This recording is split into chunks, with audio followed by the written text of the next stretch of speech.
Hello everyone and welcome to my channel, and today I will be reading an Arlecchino Listener by me. So let's get into it. The atmosphere in Arlecchino's office was stifling, not because of the cold stone walls or the dim lighting, but because of the sheer focus she radiated as she worked.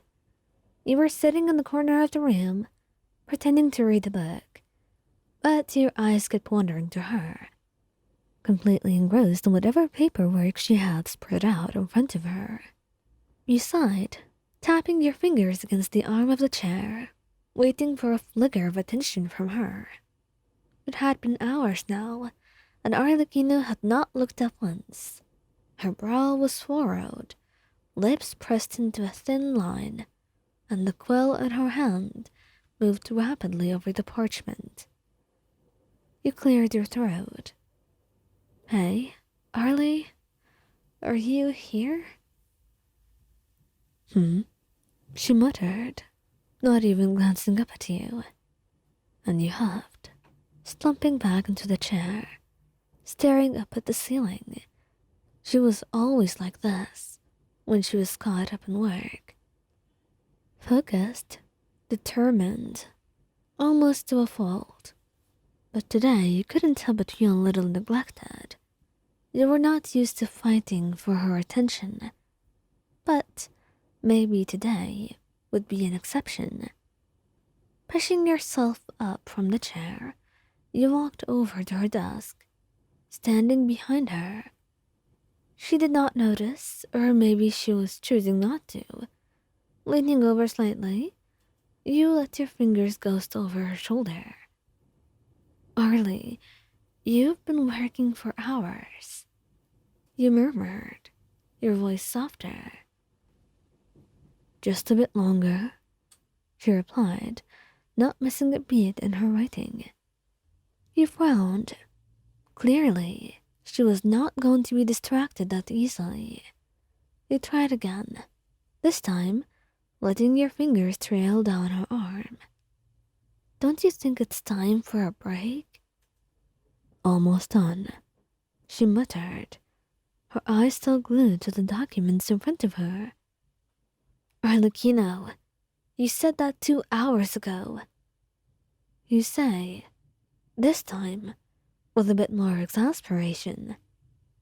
And she paused for a moment, but quickly resumed her writing, her focus unshaken. "I know, but this is important."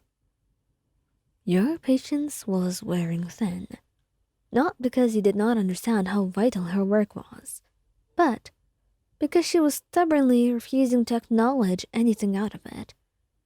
You decided to take a different approach.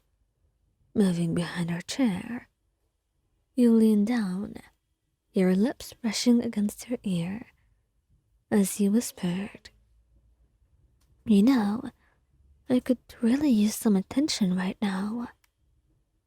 And that, of all things, got to her. You felt her muscles tense under your touch, and for the first time in what felt like ages, she set her quill down, and she turned her head slightly, her sharp gaze finally meeting yours. "What do you think you're doing?"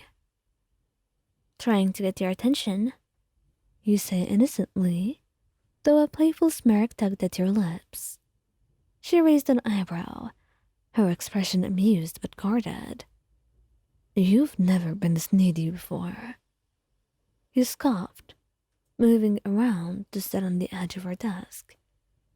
"Maybe that's because you've never ignored me for this long." She let out a breath, leaning back in her chair, her eyes scanning your face. "I'm not ignoring you. I just have responsibilities." "And I'm part of those responsibilities," you teased, swinging your legs a little as you perched yourself on her desk. "And I think I'm due for some of your time." For a moment, she said nothing, studying you with that sharp, calculating look of hers. It made you wonder if you were pushing her too far. But then she sighed. leaning forward to rest her arms on her desk. You're not going to let me finish this, are you? Not a chance, he replied with a grin, satisfied that he'd finally gotten her attention. And Arlecchino shook her head, though you could see the faintest hint of a smile playing at the corners of her lips. You're truly ridiculous. I try. So, what do I have to do to convince you to take a break?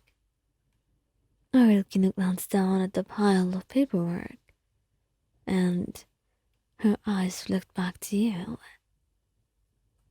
Well, I suppose I could step away for a little while, she admitted, her voice softer now, and you grinned, reaching out to take her hand. That's all I needed to hear.